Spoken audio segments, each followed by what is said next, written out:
This edition of MacVoices is sponsored by Smile, the makers of world-class software like PDF Pen for Mac, PDF Pen Pro for Mac, PDF Pen for iPhone and iPad, PDF Pen Scan Plus for iPhone and iPad, Text Expander for Mac, and Text Expander for iPhone and iPad. Learn more about all their great products at smilesoftware.com. And by MacVoices Magazine, our free Flipboard magazine that brings you some of the best Mac, iPhone, and iPad productivity tips on the web. High in signal, low in noise, just like MacVoices, MacVoices Magazine includes information on how you can get more out of your Apple technology. Subscribe at macvoices.com/magazine or search for MacVoices Magazine on Flipboard. Welcome to the MacJury on MacVoices. This is a talk of the Apple community, and I'm Chuck Joyner. Folks, we have a fun topic tonight and some fun people to talk about it. If you are frequent viewers of MacVoices and the MacJury, you'll know that several months ago we talked a bit about streaming services with the jury. At that time, we were kind of evaluating who was using what and why. But this time around, with some of the rumors we've seen as we record this in the last few days, Pandora is supposedly bringing out its own subscription service a la Apple Music and Spotify. Amazon is rumored to be doing something with some kind of $5 a month subscription. And it sounds like, once again, the whole streaming music service thing is in play. So I thought it might be interesting to talk a little bit about the strengths and what our panelists see as the strengths and the weaknesses of the current offerings, and what you could draw from each one of those to create the ideal streaming service. And that's where we're going to go with this. So with that, let's meet who's here and find out what they think. First up, from somewhere in the great Northeast, Mr. Peter Cohen. Peter, it's great to have you as always. Hi there, Chuck. Hi, yes, I'm Peter Cohen. How you doing? Yes. What do you do, Peter?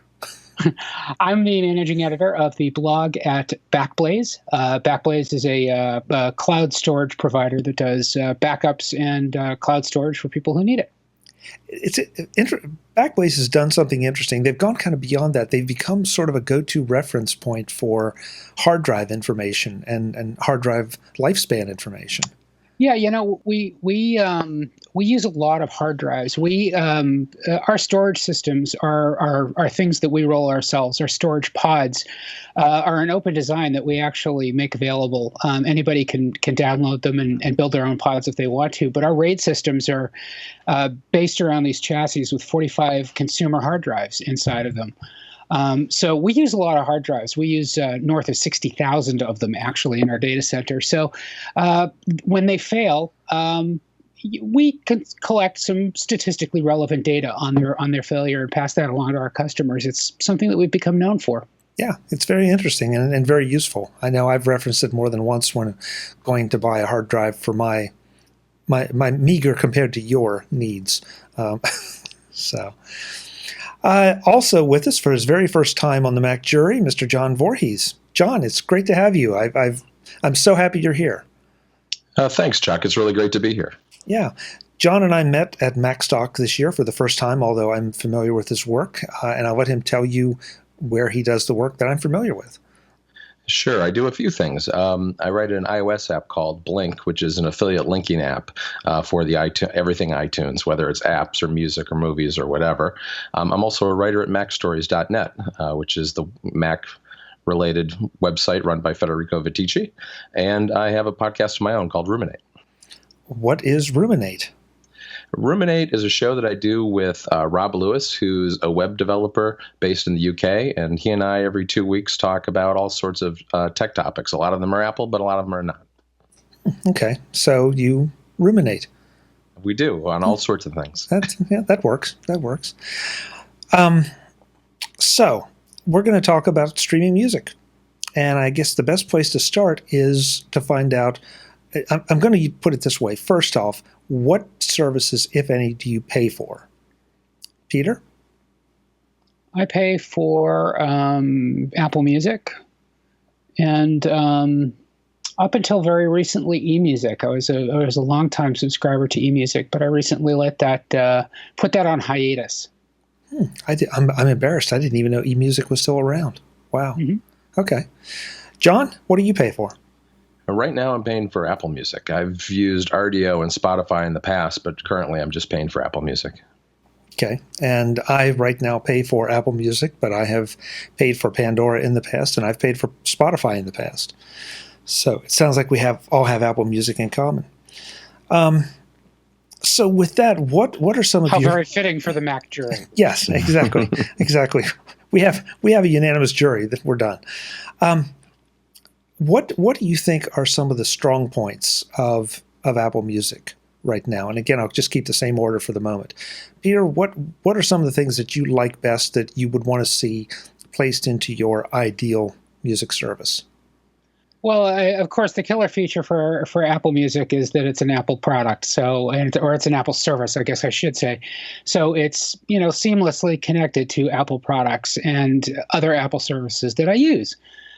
So from that perspective, Apple Music is a total win for me, and it's actually really the only subscription-based service beside eMusic that I've ever had an interest or need to subscribe to, just because it sort of compartmentalizes and fits within the framework of how I use my devices so easily. Okay. So for you, it's the fact that it's an Apple product and the integration. Absolutely. Yeah, that's always going to be the killer app for me is going to be how well it works with the devices that I've already invested in. Okay. I want to come back to that because that's a really interesting place to start. John, how about you? It's a couple of things. First of all, I think it's the fact that it integrates really well with, or at least reasonably well, better now than it has in the past, with the music that you already own.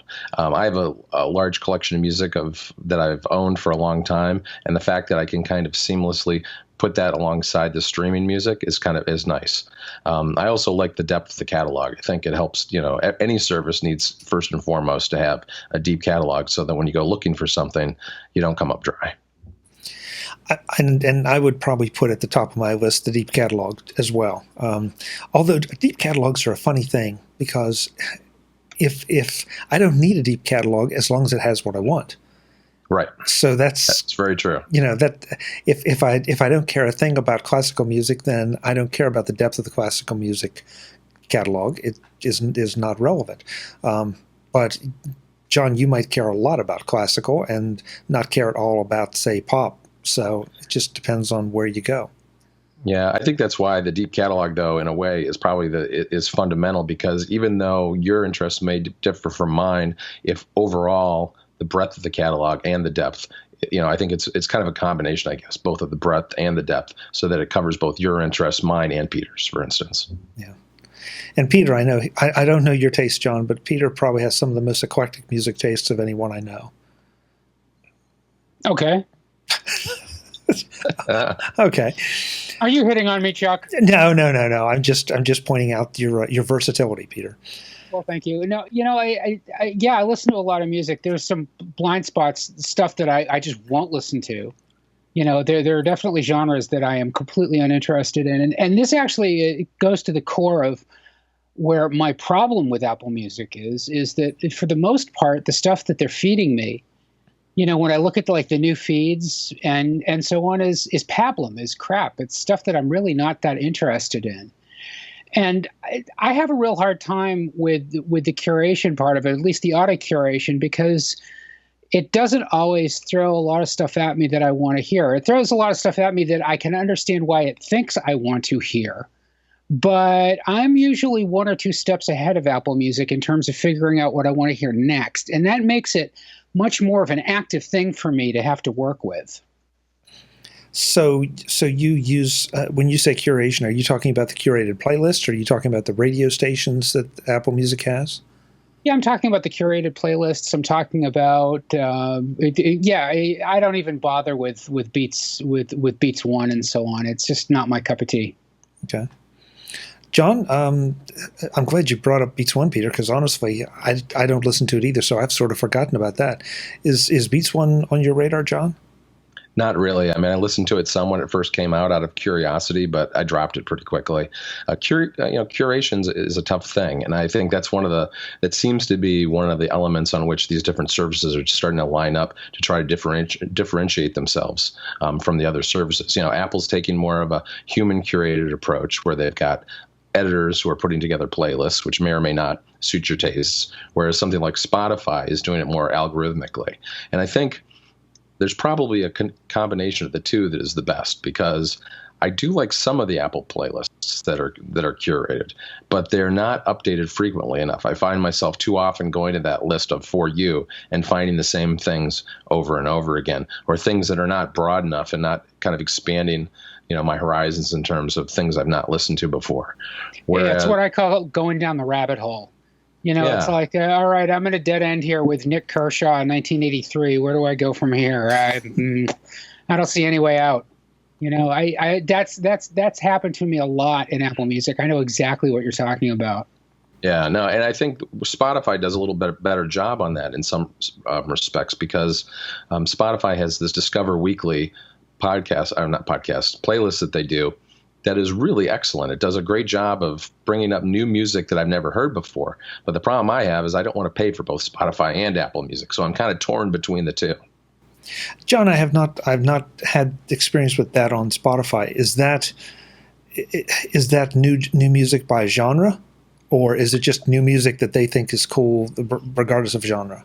Now, it looks at what you have in your library and the things you've listened to, and then tries to develop a playlist from there based on your preferences. Now, Apple Music is supposedly going to have something like that coming with iOS 10. It's not in the beta right now. It's called something very similar. Instead of Discover Weekly, it's Discover Mix. And it sounds, at least from the WWDC presentation we saw, like it's going to be very similar to what Spotify has. But it's, as I said, it's not there yet, so no one really knows. We're into a spot that I've expected to get to later, but since we're here, I'll do it.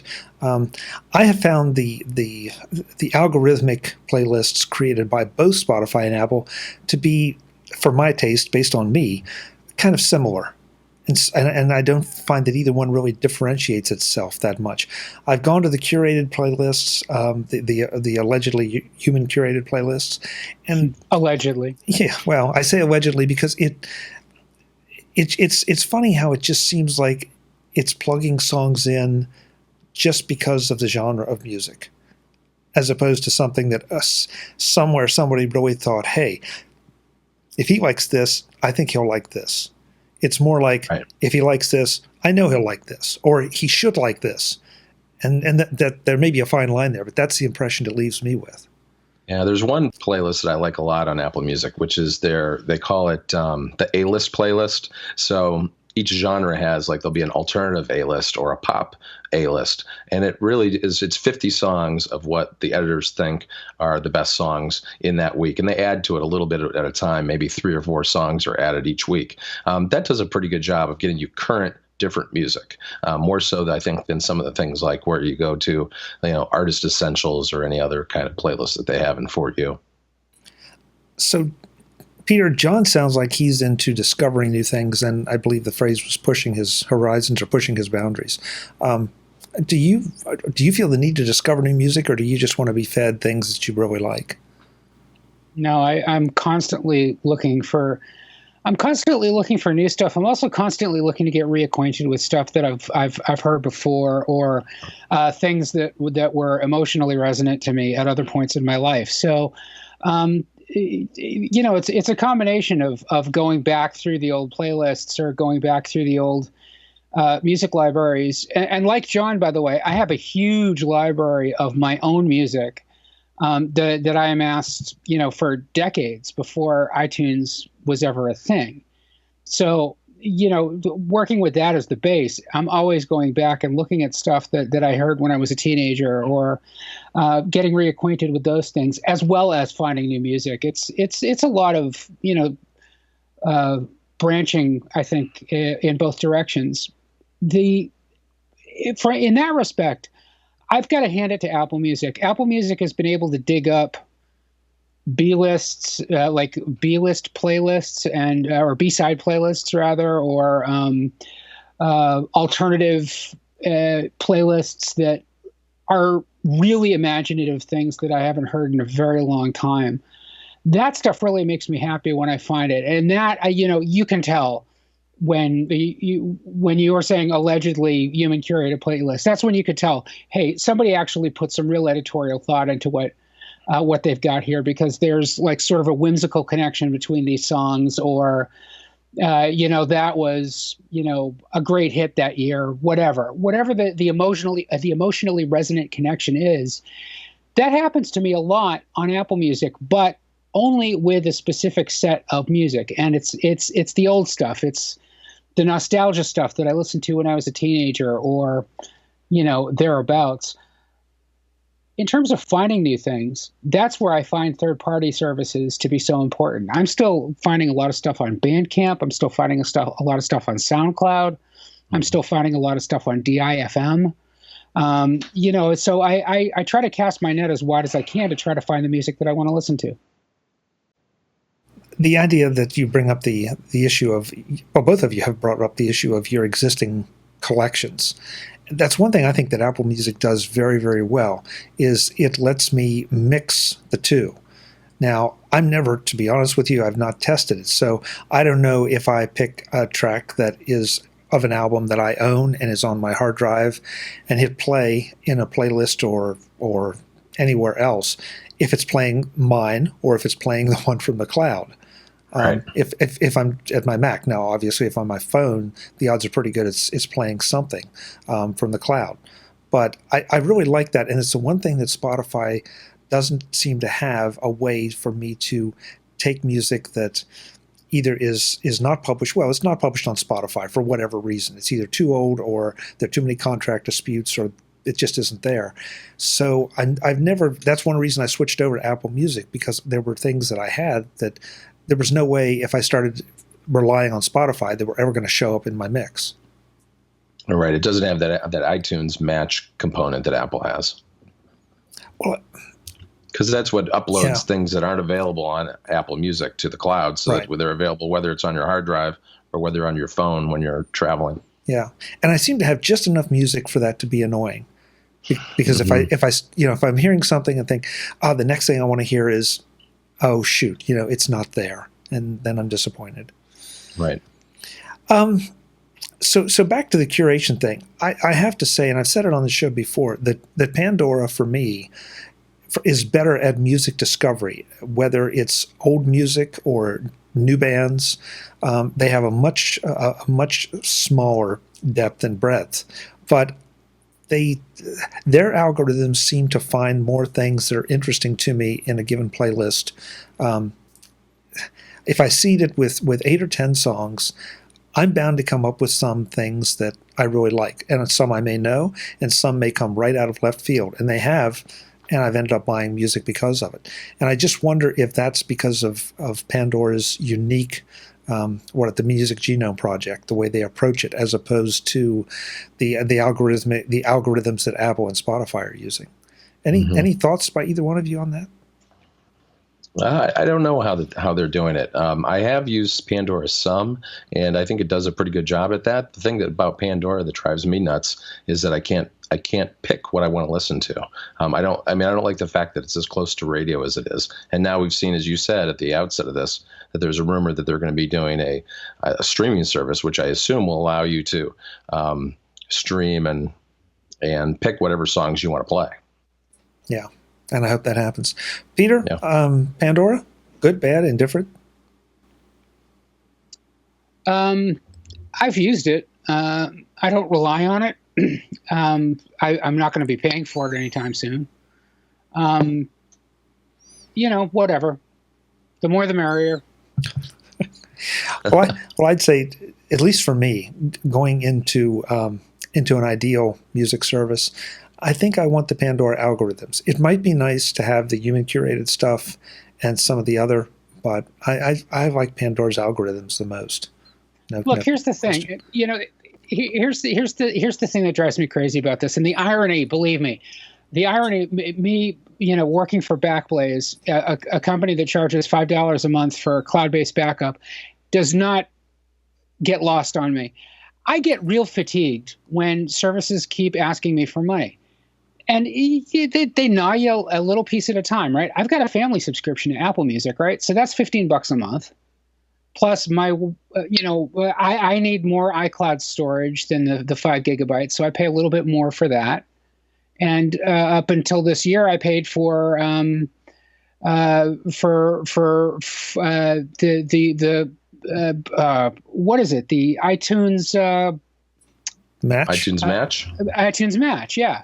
Yeah, which is something that they've, I guess, now rolled into Yes. Apple Music. Yep. So it's the death of 1,000 cuts. I mean, how many different services do I subscribe to? Do I have to get Hulu? Do I have to get Netflix? Do I have to get XYZ to do all these things? People are getting bled dry for entertainment value. It makes it difficult, I think, for any of these services to get any lasting traction. It does make it interesting, the way that they try to differentiate themselves. Apple with Apple Match, Pandora with the Music Geno project, Spotify, I guess, with some of the things that you were talking about. Spotify and Apple both have podcasts, although for the life of me, I think podcasts are very difficult to locate in Spotify. Yeah, they are. I go and look, and if I can't find them in a minute and a half, and so I move on because I really don't need it, because I'm using a podcatcher that has its own catalog. But the point is that if I need to go and look up a podcast, I'll go to iTunes and look it up in the Apple Store or Apple Music, or depending on how you look at it. So that's another differentiation, and I'm not quite sure how I feel about the mixing of podcasts and music. Are podcasts important to a streaming service?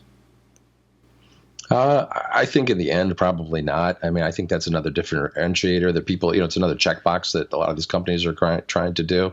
I don't think they make a lot of sense in there myself.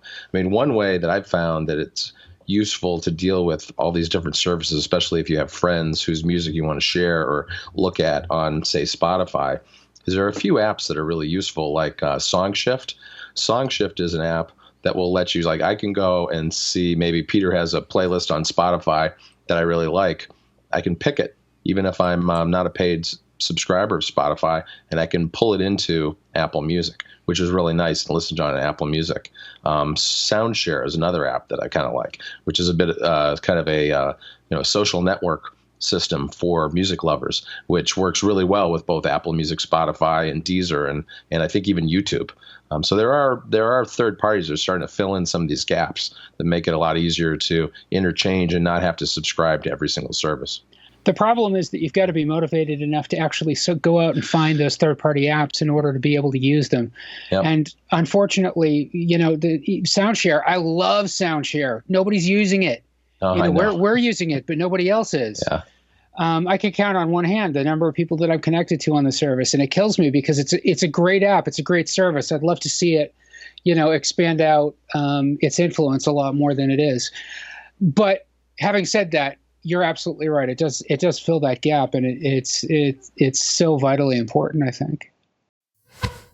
Today's edition of MacVoices is sponsored by Smile, the makers of world-class software.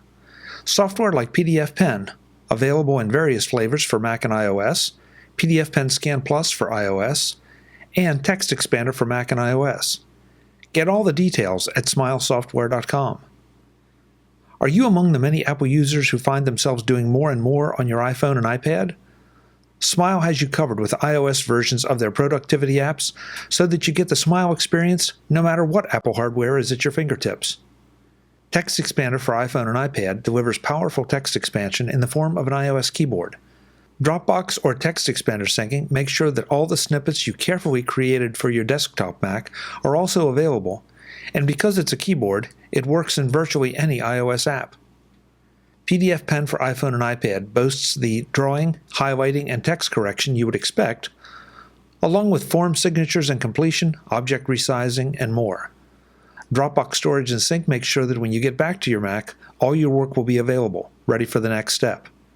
PDF Pen for iOS even features palm rejection and support for Bluetooth pens like Apple's Pencil. But we're not done yet.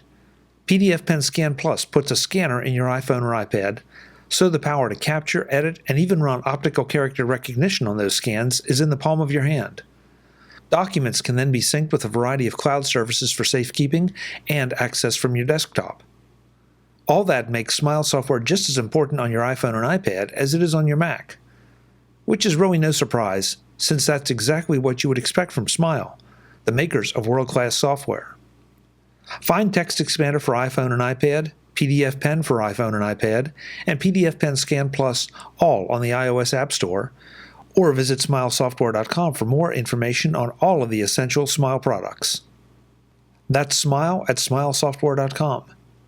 Productivity apps for all of your Apple devices.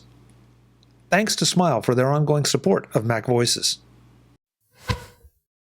Okay, so 2 questions. First of all, is a social network important in a music service? Or is something off to the side a better option? And second, which one of you wants to explain SoundShare? Because if you two are the only two using it, then there are a lot of people that would like to know. Peter, you want to take that one? What SoundShare is? Yeah. Well, I think John actually pretty much well encapsulated it when he described it before. It's a social app that enables you to share the music that you're listening to on other services with other folks who are listening to stuff and figure out what they're listening to and hear it as well. So it just makes it easier to sort of trade music memes with one another across different services. It's very much like Twitter, I think, in a way, but just focused entirely on music. I mean, you can do collaborative playlists with other people, that sort of thing. And I've used it. I've used it on and off. But it's one of those things that it's just not quite sticky enough because it's not top of the mind. I think that all these services, I don't know that it's important that they have their own built-in social network, but they do need the ability to share. I think it's important to be able to share links to music on whatever service you're on, whether it's on Twitter or Facebook or what other existing services you're on. I think that helps a lot. And I think that sharing needs to be as transparent as possible. Using share sheets in iOS to make that happen is one way to do it, I guess. And just trying to make that layer as invisible as possible for the user to make that, a frictionless experience, because that's where people get caught up, for lack of a better term. So does that answer the question about SoundShare, Chuck? Yeah, I think so. I mean, I was aware of SoundShare, but I don't think if I've logged on, I don't remember it. That's how much I haven't used it. There's one point that I wanted to bring up as well before it completely escapes my mind. I was talking about, the Apple Music's integration with Apple products. There's one thing that I didn't mention explicitly that I absolutely have to. Pardon me. And that is that I think the absolute killer app for Apple Music is Siri. Because when you're in the car or, when you're out for a run or whatever, and you just hold down the Touch ID button and activate Siri, you can tell Siri, I want to hear this song or I want to hear this artist, and they will. It will pull it up for you. It will play related music. It will take care of it for you. It makes it a seamless experience. It reduces that friction with just hearing the music that you want to hear. And when you're out in the car or when you're doing something else, and you're having Siri sort of fill in the gap for you, that makes it a really easy to use thing. Yeah, that's a really good point. Yeah. I honestly, Peter, I tend to forget about that. I guess because I don't listen to music in the car, which is probably the main place. But yeah, Chuck, what are you even doing here, man? Just kidding. Yeah, no, it's a great point. And so I think we add that to the list of the ideal music services: voice control of some kind. Yeah, voice control. And, I just recently leased a car that's got CarPlay, and I found that is the best Siri experience of all, because sometimes in the past Siri has been frustrating when you use it on your phone. Somehow I feel like I expect more from it when I'm using it on my phone than when I'm in my car, which has generally bad systems of its own. So Siri seems stellar when I press that button and say, play such and such, and it just starts playing. Okay, I'm going to take us off on the side rail for a second, but tell us about CarPlay and is it in a third-party head unit, or did it come with your car? It came with the car. I got a Honda Accord, and it's got CarPlay built into it. I also happened to get the car right before the iOS 10 beta came out, and there are a lot of Bluetooth and other problems with the initial betas, so I haven't been using it as much as I would like to, but I've really enjoyed it. I mean, both for playing music and playing podcasts in particular, and maps, I guess. So those are the three main things that I've been using it for. And Siri is the best way to control it because, the hardware that it runs on is from the auto manufacturer. It's not Apple hardware.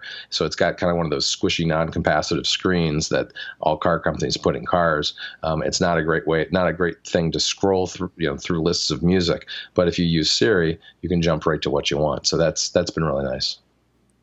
Good to know. Thanks. Yeah. The one other point too on sharing before it escapes me too is that iOS 10 has some great sharing built into the Messages app, which is getting a complete overhaul, and music's one of those. If you put in a link to Apple Music or the iTunes Store, it gives you it gives you a little album art, name and title, and a play button, so you can listen to it right in line while you're in Messages, which is going to be nice, I think. I don't think I've noticed that feature yet. So it's pretty cool. Does that make it a more social thing, John? I think it does. I mean, it's more on a kind of a small group setting, one-on-one between people or small groups texting each other. But I think it's a good way to spread the word about various things. One thing I know for sure about social networks and Apple, Chuck, Apple has yet to meet a social network it can't kill. Yeah. That is it. Well, let's be fair, Peter. Is it that it can kill it or that it just can't seem to get it off the ground? Yeah, I think it's a failure to launch problem more than anything. In both Connect and Ping's case, neither of them ever got any traction. And it's funny. You would think that somehow that some kind of integrated social experience would be much more in Apple's wheelhouse than it actually is. Yeah, and I guess I was really disappointed in the implementation of both of those. They came out of the gate seeming like such a great idea. I don't know if it's a failure of us to recognize it and even give it a chance, but it just never seemed to get in front of you or be convenient to the point that you thought about it. Ping's killer feature was its Facebook integration, which was killed before it ever got off the ground. It was something that we heard about, but never actually saw in practice. So Ping was stillborn, unfortunately. As far as Connect is concerned, the question in my mind with Connect was always why. Why do I need yet another way to connect with these artists other than their websites or TMZ or Twitter or whatever? All right, it was a little bit like re-implementing Tumblr within the music app, Yeah, it's weird. Yeah, exactly. Just it serves no apparent purpose whatsoever. See, that's funny because I think back to being a kid and being enthusiastic about bands, and I would have thought that if the bands had held up their end of the bargain, it would have been a fantastic place for them to release maybe demos, maybe outtakes. And I realize that's, depending on how the artist views that kind of thing, that can be verboten or it can be something that they're happy to let go. But it seemed like something that could have, if it had been supported right and maybe marketed right. Because I don't know about you guys, but when I was a kid and you were really into a band, you were really into a band. And in those days, you had to rely on maybe a couple magazines, and that was it. And hope they came to your town. And here is a chance that they could have stayed in constant contact with their fans, whatever that fan base happened to be, and they just didn't do it. Yeah, I think it's a good idea. The implementation hasn't been great, though. I mean, one thing I've heard is that the tools that the bands have to publish to it are not great. They have a very hard time understanding, there's not a lot of feedback in terms of, what kind of metrics there are for interaction with the fans, and there's no back and forth. There's no way to publish. It's kind of a one-directional publication model. I know Dave Wiskus has written about this a couple of times, maybe a year ago. He's in a band called Airplane Mode, and there's some good articles out there about that are worth checking out. Definitely, and it sort of goes to the core of what makes Apple different as a service provider than a lot of other companies, and that's really wanting to keep their customers' data away from as many eyes as possible. And unfortunately, that means that in that particular case, content providers are kind of locked out from the experience in a way that where they need meaningful information to know whether or not this is a worthwhile endeavor for them, which is going to kill it. It's two opposing forces. Right. You It's know? similar to the problem with apps, because I think it's the viewpoint from Apple that the customer is Apple's customer, not the band's customer, just as it is with third-party developers. And so there's always going to be that wall between the bands and the fans, as long as Apple's in the mix, I think. Yeah, and for a social network, that just isn't going to cut it. Yeah, you know what? I never thought about it quite that way, and it's too bad that Apple didn't see it as two different things as opposed to just right down the privacy lane, because the bands can go to Facebook, post those very same things, and they have all the feedback they want, and they have the stats that they need to decide whether it can be justified or not. So, yeah, interesting point. I never thought of it exactly in that fashion. Yeah, and I mean, Facebook is the 800-pound gorilla, right? That's exactly right. Peter, I want to now it's my turn. Before I lose this, I wanted to ask you about your comment about integration into your existing Apple ecosystem. Yeah. Siri obviously is one, but were you thinking about anything else with the Apple ecosystem? iTunes, the music apps that Apple publishes for iOS, or something else? Well, look, I come at this from the perspective of being a career Apple user. I've been using Apple products for 30 years. So I've got a lot of Apple hardware in the house, and it's the stuff that I'm comfortable with. So it's always the stuff that I'm going to gravitate to. It's the stuff I'm going to tinker with, and it's the stuff that I'm going to use. So from my perspective, integration is always going to be the number one feature. I don't expect that. And I know from just having done 3 years, in a stint selling these things at a retail store, most people aren't that bought into an ecosystem. The products that they buy are black boxes. They want to be able to do certain things with them with a minimum of fuss, but they're not as sold into the ecosystem as I think probably the three of us might be, or many of your listeners and viewers, Chuck, because that's our little corner of the world, that Apple ecosystem. Yeah, there's definitely a difference between power users and everyday users. But one integration that I'd really like to see is handoff for music, because if I'm listening to something on my iPhone and I walk in the door and I fire up my Mac, I want the music to continue on my Mac, and there's no way to do that. And I know it's probably because iTunes has so much legacy cruft in it, but they're doing a good job. Apple's doing a great job with handoff. I use it all the time with Safari on my phone to my Mac, but I really want it for music now. Enthusiastic thumbs up to that. Yes, what he said. Okay, so wow, Peter. So I think I just heard you say that music services are essentially like AM and FM radio, that they're prevalent, and the platform really isn't that big a deal.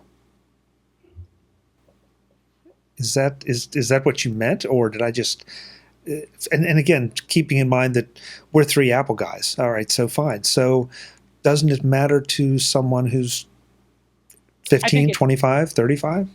I think it does for, I think it does up to a certain point. But I think that,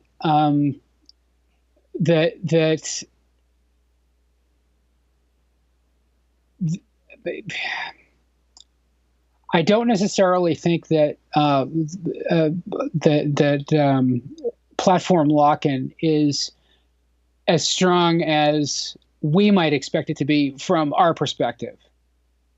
People are going to leave the platform for other reasons, or people are not going to subscribe to Apple Music because they're not interested in another music service or what have you. I mean, I don't necessarily think the platform is the most important thing. You're absolutely right. It's ultimately service. It's the service that people are looking for. Yeah, I agree with. Yeah, I agree with that. I mean, I think that's part of the push into services for Apple right now. I mean, after all, Apple Music is available on Android, right? I mean, that's a whole nother platform entirely. And I think that's too why you're seeing each of these services trying to distinguish themselves on various variables, because I think it was Eddie Q who said to the Hollywood Reporter in July that, just having a lot of songs isn't enough. Everybody's got a lot of songs. You have to have something that will interest people and hook them. And I think Apple, they're hanging their hat for better or worse on the curation angle, and other services are going at it from other angles. Yeah, absolutely. Yeah, I'm sorry. Yeah, that's okay. I thought you were going somewhere with that. Yeah, I thought I was too, but I decided not to.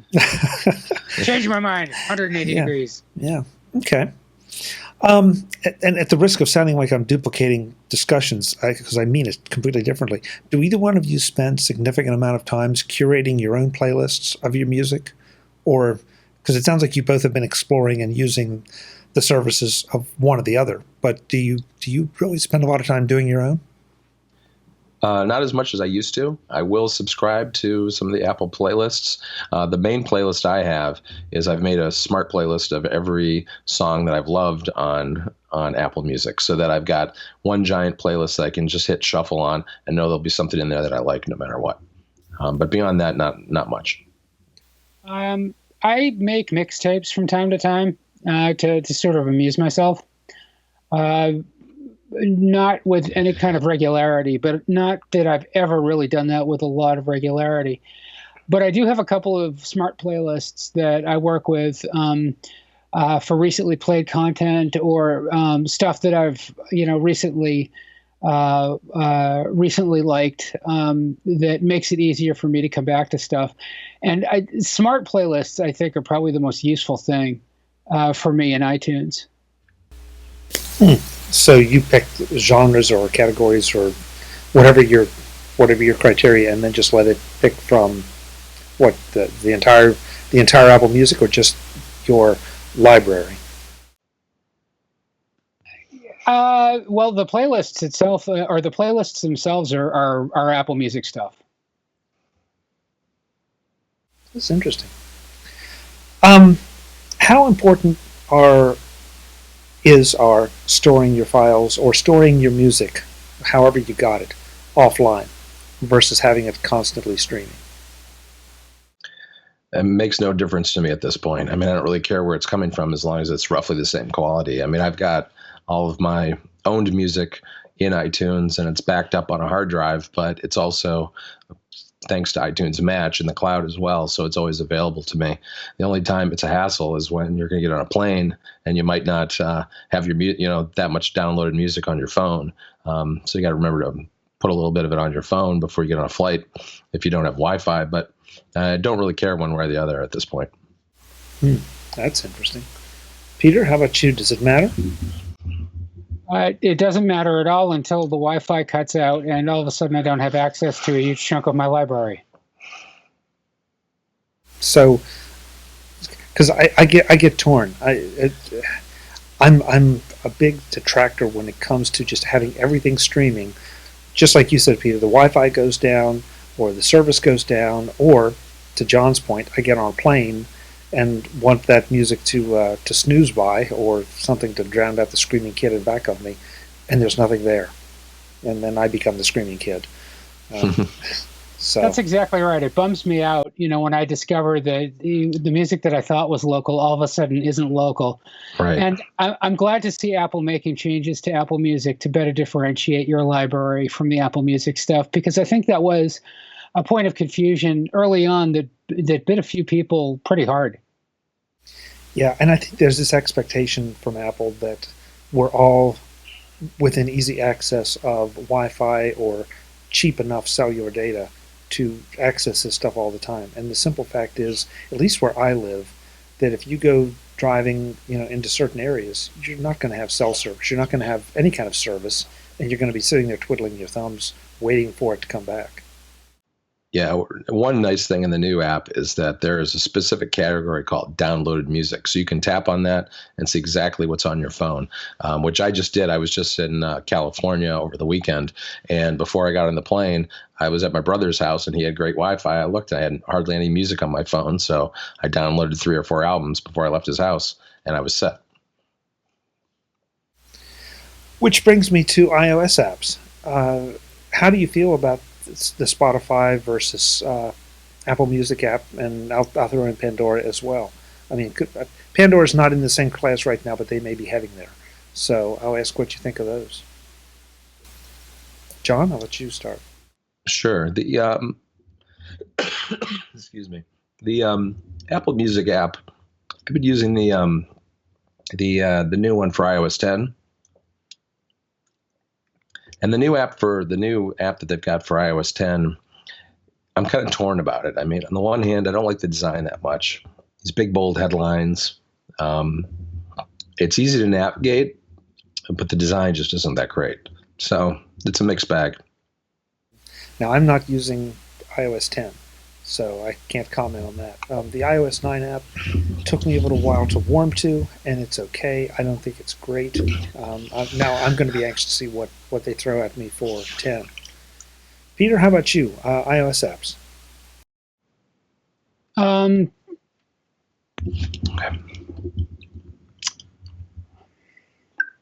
Boy, it's really kind of interesting. And the reason why I'm pausing is because I'm actually thinking about how I use music services. And I have to say that probably about 50% of the time I'm actually listening from a computer, which I suspect is probably higher than most people. Most of us have moved over to our mobile devices. One thing that I've noticed is that when I'm most likely to listen to music on a mobile device is when I'm least interested in fussing for whatever particular content I want to find. So I've got all of the music apps that I want to use sort of lined up and ready to go. And the UIs vary wildly between them. So that right there makes it kind of difficult for me to figure out sometimes where I want to get my music from. Yeah, it's interesting. I've used, a few different ones. The one I think I like the most is Rdio, which is no longer with us. So, I mean, at least from a design standpoint, it was the best looking. It was easy to navigate. I miss Rdio so much. Yes. Spotify has some weirdness to it too. I don't really like that app that much. And Apple Music, I think it really is but easier to navigate now in iOS 10 compared to iOS 9, but it's still got a ways to go. I mean, Apple's trying to do a lot of things with that app. When you think about all the different ways people listen to music, whether it's going to a song or an artist or an album or a playlist, and they're trying to integrate both owned music with streamed music. There's just a lot going on in that little tiny screen, which I think makes for a very difficult design challenge. And I think they have done a better job with this new app. I'm just not completely sold on the way that it's laid out and designed. So now I wish they'd actually put their act together for iTunes on the Mac. Someday. Well, that's a great segue. And Peter, I was going to go to you because you sound like you listen more on your desktop than anything else, and that makes sense because you work out of your house. So how important is a good desktop app to this? Knowing that there is a Spotify desktop app, there is a Mac app, which is iTunes. I don't believe Pandora has one. I think that just operates within your browser. I could be wrong about that.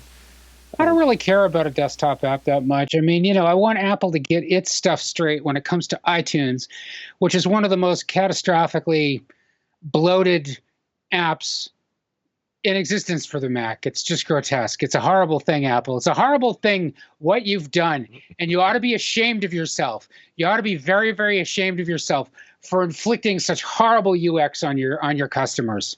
Shame, Apple. Shame. There's the Peter we know and love. All right. Sorry. That's my one rant for tonight. I detest iTunes. I'm sorry. But in terms of desktop apps, I don't care about that because desktop apps, for the most part, are superfluous. Desktop apps are typically just portals to websites anyway when you come to software as a service. So, if you're going to give me a service, a music service, I'd rather just open a browser tab and access it in Safari or Chrome or Firefox or whatever I'm using that day, and be done with it rather than have to be encumbered with yet another icon on my dock or in my apps folder that I have to keep track of and update frequently in order to use. Okay, so we're getting down to time here.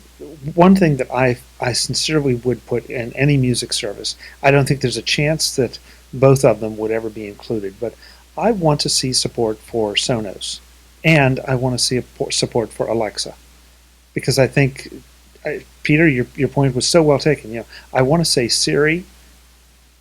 I've got to be careful. I don't want to trigger folks' devices. So Siri, play this. But also in those situations when I'm home, I want to say, I've got to be careful. Echo, play this. I won't say Alexa because then she'll respond. That kind of voice control and that kind of ubiquity, and I want them in Sonos. Now, not everybody has Sonos, but it seems to be one of the more popular, or the most popular, wireless home systems. And it's, for the life of me, I can't figure out whether it's Sonos that is dragging its feet or whether it's these services that are dragging their feet and making the integration difficult. Apple Music is on Sonos now in the Sonos app. It is, finally. It is, yeah, finally. And that's one of the first times we've seen a third-party hardware integrated with an Apple service like that. So, I'm optimistic that maybe we'll start seeing more of that. I think there's been a history with Sonos there in the past, with them selling through the Apple retail and things like that.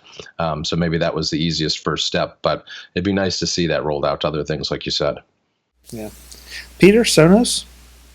I don't have a Sonos system, but I love them. I think that they're fantastic, and I'd love to see. I think that we're inevitably kind of moving in fits and starts to a more connected household in that respect. I mean, Apple's got HomeKit, and Apple's trying to put a lot of momentum into that, and so far we haven't really seen it take off. But maybe with iOS 10 and the moves forward that Apple and its integration partners are working with, we'll get there.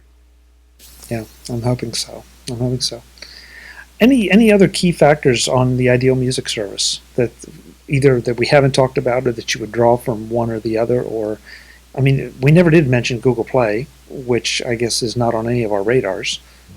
So is there anything else out there that you think is really critical, that if Pandora did it, if Amazon did it, or if Apple did it, or if Spotify did it, would just clearly put them light years ahead? Well, here's the reason why I subscribed to eMusic for as many years as I did, because it was a good showcase for independent artists that I couldn't get exposure to on practically any other service. And I could download their tracks at what I felt was a reasonable cost compared to, buying them a la carte through iTunes, if they were even available through iTunes.